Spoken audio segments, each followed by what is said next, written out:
Hi అండి. నమస్తే. Welcome to our channel simple recipes and vlogs. ఈరోజు మన రెసిపీ వచ్చేసి మన ఆరోగ్యానికి ఎంతో మేలు చేసే బెండకాయల ఫ్రై అయితే చేద్దామండి.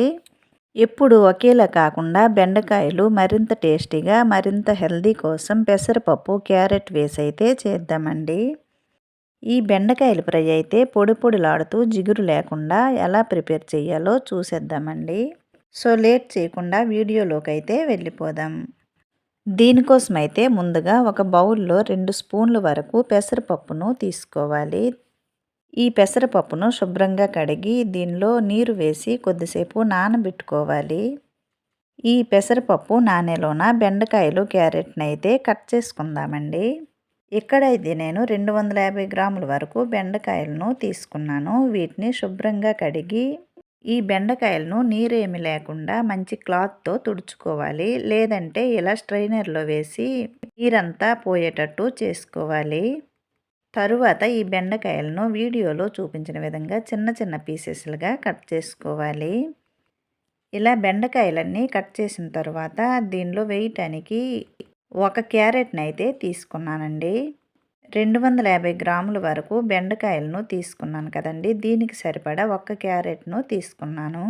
ఈ క్యారెట్ని పొట్టు తీసి క్యారెట్ని కూడా చిన్న చిన్న పీసెస్లుగా కట్ చేసుకోవాలి. అలాగే ఒక మీడియం సైజు ఉల్లిపాయలను తీసుకుని ఉల్లిపాయను కూడా కట్ చేసి పక్కన పెట్టుకుందామండి. తరువాత స్టవ్ పైన ప్యాన్ పెట్టి ప్యాన్ వేడైన తరువాత దీనిలో 2 స్పూన్ల వరకు ఆయిల్ వేయాలి. ఆయిల్ హీట్ అయిన తర్వాత దీనిలో 1 స్పూన్ జీలకర్ర 1 స్పూన్ ఆవాలు వేసుకోవాలి. తరువాత దీనిలో కొద్దిగా వెల్లుల్లి రెవ్వలను చిన్న చిన్న పీసెస్లుగా కట్ చేసి వేసుకోవాలండి. ఇలా వెల్లుల్లి కట్ చేసి వేసుకోవటం వలన మంచి ఫ్లేవర్తో ఫ్రై అయితే చాలా బాగుంటుందండి. అలాగే వెల్లుల్లి హెల్త్కి కూడా చాలా మంచిది. ఇలా వెల్లుల్లి వేసిన తర్వాత వెల్లుల్లి కొద్దిగా వేగిన తర్వాత దీనిలో కట్ చేసుకున్న ఉల్లిపాయలను వేయాలి. ఈ ఉల్లిపాయలను మీడియం ఫ్లేమ్లో వేగనివ్వాలి. ఉల్లిపాయలు వేగిన తర్వాత దీనిలో కొద్దిగా కరివేపాకును వేయాలి. తరువాత దీనిలో ఎండుమిర్చిని మనం తినే కారాన్ని బట్టి వేసుకోవాలండి. ఇక్కడైతే నేను 4-5 ఎండుమిర్చిని వేసుకున్నాను. ఈ ఫ్రైలో అయితే కారం ఏమీ వేయట్లేదండి. అందుకని మనం తినే కారం బట్టి ఎండుమిర్చిని వేసుకోవాలి. బెండకాయ ఫ్రైలో కారం కంటే పచ్చిమిర్చితో కానీ ఎండుమిర్చితో కానీ ఫ్రై చేసుకుంటే బాగుంటుందండి. ఈ ఉల్లిపాయలు వేగిన తర్వాత దీనిలో 1 స్పూన్ వరకు పసుపు వేసి తరువాత దీనిలో ముందుగా కట్ చేసి పెట్టుకున్న క్యారెట్ను వేసుకోవాలి. క్యారెట్ను ముందుగా కొద్దిగా ఫ్రై చేసుకోవాలండి. క్యారెట్ ఫ్రై అయిన తర్వాత దీనిలో ముందుగా నానబెట్టుకున్న పెసరపప్పును వాటర్ అంతా తీసి పెసరపప్పును వేసుకోవాలి. తరువాత ఈ పెసరపప్పు క్యారెట్ని కొద్దిగా వేగనివ్వాలి. ఇవి వేగిన తరువాత దీనిలో ముందుగా కట్ చేసి పెట్టుకున్న బెండకాయలను వేయాలి. బెండకాయలు త్వరగా ఫ్రై అయిపోతాయండి. అందుకని క్యారెట్ను కొద్దిగా ఫ్రై చేసుకున్న తర్వాత బెండకాయలను వేసుకోవాలి. ఇలా బెండకాయలు వేసిన తర్వాత లో ఫ్లేమ్లో వీటిని ఫ్రై చేసుకోవాలి.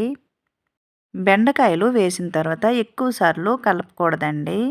కలిపినట్టయితే బెండకాయలు పూర్తిగా పేస్ట్ అయిపోతాయి. అందుకని మధ్యలో 2-3 సార్లు కలుపుకోవాలి. తరువాత దీనిలో టేస్ట్కి సరిపడా ఉప్పును వేసి ఈ ఉప్పు బెండకాయలకు క్యారెట్కు పట్టేటట్టు ఒకసారి కలుపుకోవాలి. ఈ బెండకాయలను పూర్తిగా లో ఫ్లేమ్లో పెట్టి వేయించుకోవాలండి. చూడండి, ఇక్కడైతే నేను 3 సార్లు మాత్రమే ఈ బెండకాయలను కలిపానండి. బెండకాయలు పేస్ట్ అవ్వకుండా పొడి పొడిలాడుతూ వచ్చింది. క్యారెట్ కూడా ముందుగా వేసి ఫ్రై చేసాం కదండి. క్యారెట్ కూడా కుక్ అయింది. ఇవి ఫ్రై అయిన తర్వాత దీనిలో 1/2 స్పూన్ వరకు ధనియాల పౌడర్ను వేసి నెమ్మదిగా ఒకసారి కలుపుకోవాలి. అంతేనండి, టేస్టీగా హెల్తీగా ఉండే బెండకాయ పెసరపప్పు ఫ్రై అయితే రెడీ అయింది. ఇప్పుడైతే దీన్ని ఒక ప్లేట్లోకి తీసుకుందాము. ఈ బెండకాయల ఫ్రై అయితే చాలా బాగుందండి. ఒకసారి తప్పకుండా ట్రై చేయండి.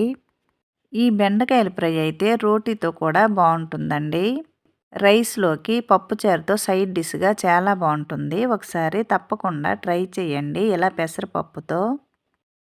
చూడండి, బెండకాయల ఫ్రై అయితే జిగురు లేకుండా పొడి పొడిలాడుతూ బెండకాయలు పేస్ట్ అవ్వకుండా చాలా బాగా వచ్చిందండి.